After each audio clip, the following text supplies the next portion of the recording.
Okay guys, I'm getting a lot of questions about what my loadout was for Living Legends and also for Canadian Carnage.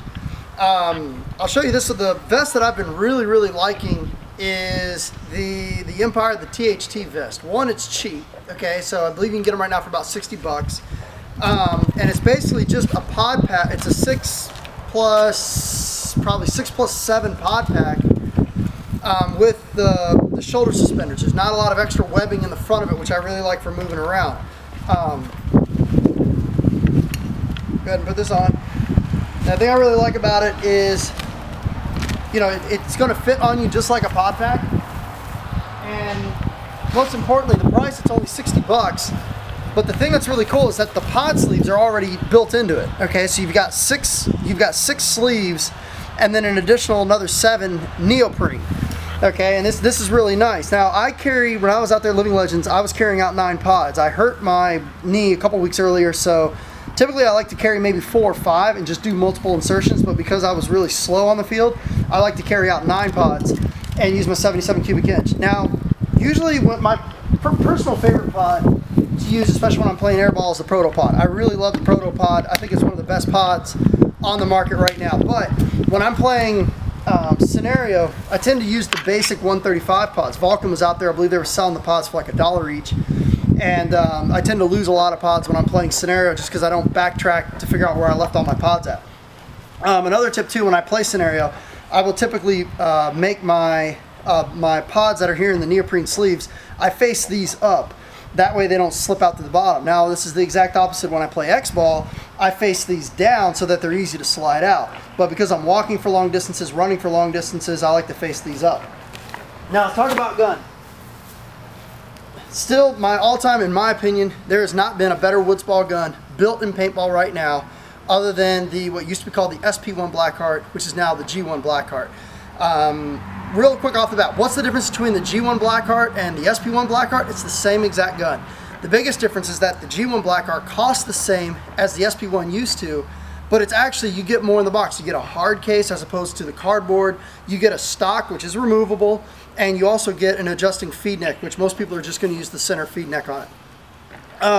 One of the questions I get a lot of is, why do you use one gun for airball and one gun for woods ball? Well, I really like using the apex barrel when I'm in the woods.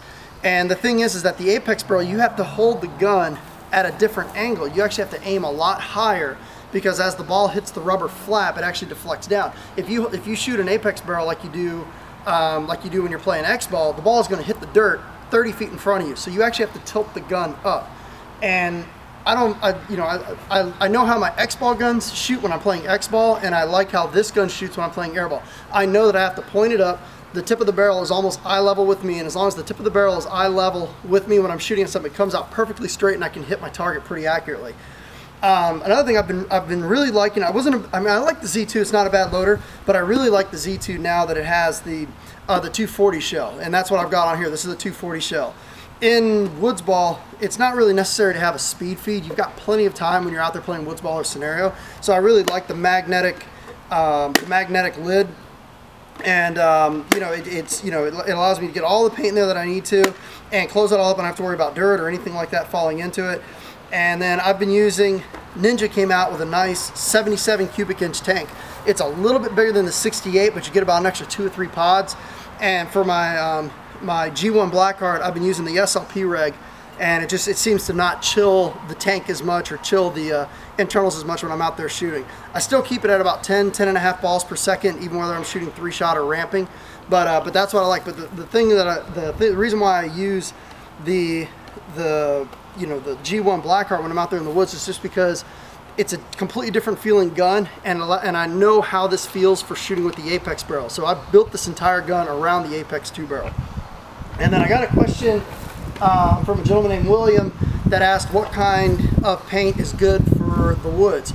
Honestly, if you're shooting a blowback gun like a Tippmann 98, an A5, or like a Kingman or a Spider or something like that, you're going to want to use a harder shell paint. If you're shooting an electronic gun that's got a regulator on it, I would say use brittle paint in the woods. Why? You're shooting people that are really far away. Typically in woods ball, you're doing a lot of long balling, and if you're doing a lot of long balling, you want brittle paint so that it breaks on them when they're 200+ feet away. But that's about it. Hopefully that should clear up some questions. One thing that is kind of cool, I'll bring the camera in a little bit closer. I don't know, it's just me being a paintball nerd, but as you can see here, this says GI Milsim. What I did was a long time ago, I was able to get my hands on one of the GI Milsim, I believe it was called the G1, which was the, or no, it wasn't the G1, what was it? I can't remember what it was called, but it was the GI Milsim, the 50 cal. And the 50 cal didn't really work that well, but I just took the shells and swapped them out and put all my SP1 internals in, and I think I just threw the other 50 cal ones away. So I still have my Nano, but the SP1 version of the 50 cal I didn't particularly like very much. So hopefully that answers some questions on what my loadout is. In my opinion, this is still the best woods ball gun on the market. Now, I wish I got royalty checks from Smart Parts or GoG Paintball now for saying that, but unfortunately I don't. But I still really like this. I put the L7 bolt in here, shut off the anti-bolt stick, and I believe I put my dwell at 14, and this gun just shoots phenomenal. I absolutely love this thing for woods. Thank you very much.